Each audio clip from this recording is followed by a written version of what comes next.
जी हाँ दोस्तों, इंतजार की घड़ियां समाप्त हुई। आप लोग बैठ जाइए, आराम से सभी लोग बैठ जाइए। और एक जोरदार जयकारे के साथ आपके बीच भक्ति राउंड के माध्यम से भोजपुरिया स्टार मिस्टर दीपक दिलदार।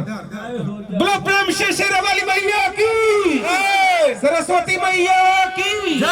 यहाँ दोस्तों, अब आपके बीच इस भक्ति राउंड के माध्यम से आपके चहेते कलाकार, जिसे कभी अपने घरों में टीवी स्क्रीन पे देखते थे, सुनते थे ऑडियो वीडियो के माध्यम से या मोबाइल पे, जमाना तो ऐसा आ गया, ऑडियो वीडियो तो गायब हो गया।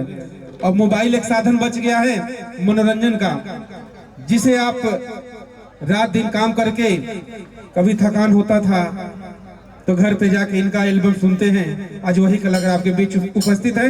मैं चाहूंगा कि आइए सुनते हैं इनकी आवाज में इनकी कला की अगली प्रस्तुति।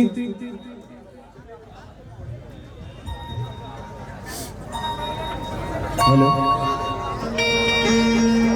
हेलो हेलो चेक, हेलो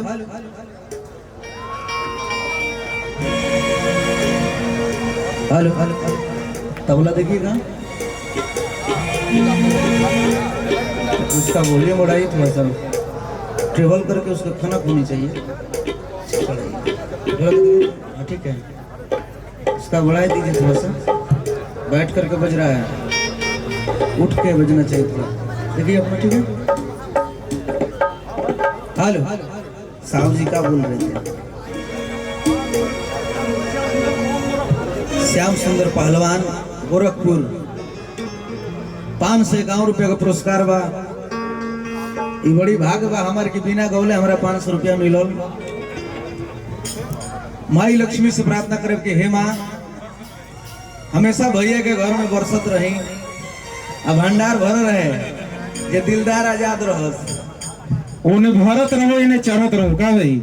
चलिए हम पैसा रख लेनी, और वो पुर्जी रखी, कोनो बात ये पुर्जी में प्रेम न बा, कागजे के नोटो हो लगा भाई। जय हो, जोरदार ताली हो जाए। देखी रोज सबके बीच में जो खड़ा बा वहाँ का साधारण व्यक्ति ना है,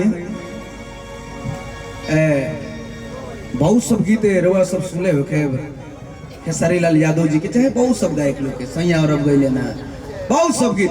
इन्हें के नाम हम महेश परदेसी, जे हमारा जिंदगी खातिर बहुत सब गीत लिखले बानी। महेश परदेसी जी के नाम रोज सब सुनले बानी, तो एक बार जोरदार हमारा कवि जी खातिर जोरदार ताली हो जाए भाई।